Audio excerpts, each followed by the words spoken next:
Hi guys, it's another beautiful day down in sunny Somerset and we are about to go out and film a stunning Harley Davidson. We're going to go quite big on this shoot. We're going to get some tracking shots, we're going to do a little bit of a walk around, and we're going to take you guys along for the ride for a little behind the scenes video so you can see exactly how it is we operate and produce the things that you get to see all the time. So yeah, watch and enjoy. We are now out on location. Just behind me here, no, other side. Just behind me here, you've got Nico and Simon, who are just filming a little walk around and talking a bit about the bike. We're doing this with our normal rig.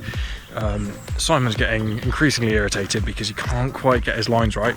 Nico, how's it going?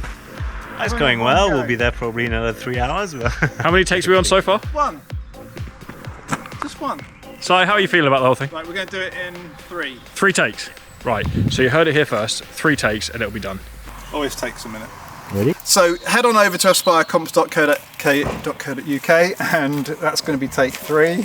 So while they are doing that, I've been busy setting up the tracking rig on the back of our caddy.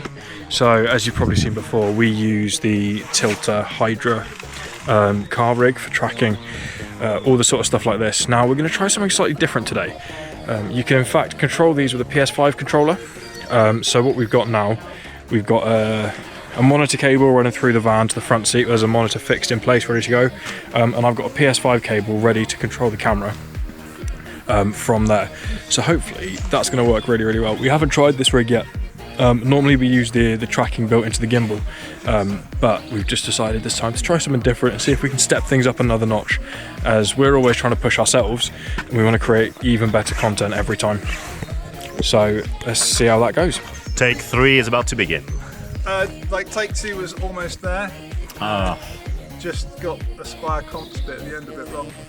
Alright, well, start again. Alright, okay. Are you filming, James? No, I'm filming Nico. So I think they might have just nailed it. How are we feeling, boys?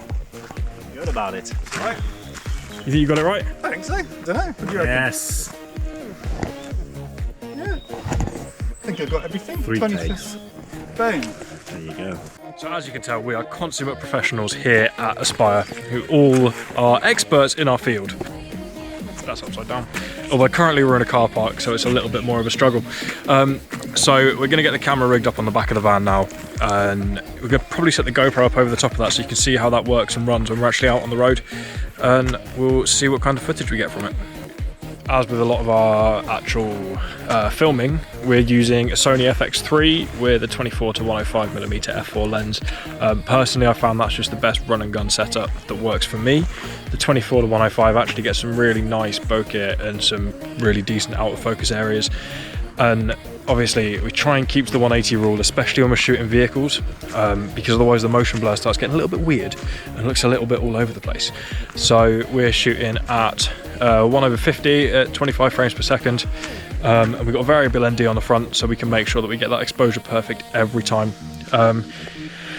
We did the unboxing of the FX3 a little while ago, and since then I've realised just how much of a game changer it is. Having the XLR handle is amazing, the audio has just stepped up another level, and it just makes it so much more ergonomic to use.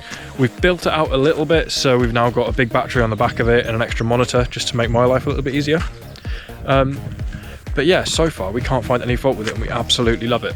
So let's see how it performs. We haven't used it on the tracking rig yet, so I'll be really interested to see how that actually works from there. So here you can see the Tilta rig really earning its keep. It's a really good bit of kit. It's fantastic because the stabilising arm on it seems to iron out a lot of the really small little bumps and niggles in the road, and the in-body stabilisation on the FX3 makes it really nice and smooth, very cinematic, and it just works really well. Using the PS5 controller was a game changer because it just meant that we could control that and not have to rely on it to do all the work for us, and being able to see the image on a preview rather than a wireless transmission just made everything run so much smoother that we didn't have to worry about any jitters or any issues or anything like that, and it was fantastic. So that's us all done with these tracking shots in this video for this bike, but we've got to a point now where we've kind of got this dialed down to a fine art. So we've been out for what, just over an hour? Yeah. And we've managed to get all of the footage that we want on that. The Tilta's an amazing bit of kit, and the FX3 on that has just provided such a great image that's going to look amazing and really stand out. But yeah, now we're at a point where it's a fine art and we can just get it out and get it done really quickly, because we're always on quite a tight turnaround at the best of times. So anything we can do to aid that is just greatly appreciated. So we'll talk you through the edit a bit more in a bit, but for now, that's us. Cheers.